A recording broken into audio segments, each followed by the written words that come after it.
Hello guys, আসসালামু আলাইকুম। This is the Newnan vlog. আশা করি তুমি ভালো আছো। আলহামদুলিল্লাহ আমি ভালো আছি। সো আজকে তোমাদের আরেকটি ব্লগ নিয়ে হাজির হলাম। সো এই ব্লগটা খুব ইন্টারেস্টিং হলো।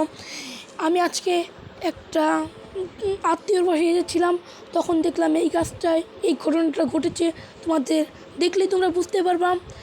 সো এটা ডাব গাছে কারেন্টের লাইন দেওয়া রয়েছে, ওইখানে যাতে কোনো চোর যাতে না চুরি করতে পারে সেই ব্যাপারে তারা 100% শিওর, কারণ ধরলে সেটা কারেন্টে ধরে মারা যাবে।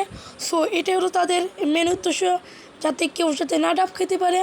সো এইটাই আজকে ইন্টারেস্টিং ব্লগ ছিল। সো আজকে আমি এক জায়গায় বেড়াতে আসছি, সো তোমাদের নিয়ে এই ব্লগটা হাজির হলাম।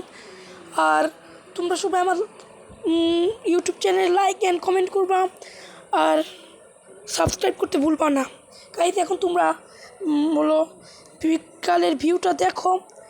সো তোমরা সবাই আমার সবগুলো ভিডিও দেখবা অ্যান্ড লাইক অ্যান্ড কমেন্ট করবা আর সাবস্ক্রাইব করবা। তোমাদের বারবার বলতে সাবস্ক্রাইব করবা, কিন্তু সাবস্ক্রাইব করতে কিন্তু ভুলবা না। আল্লাহ হাফেজ।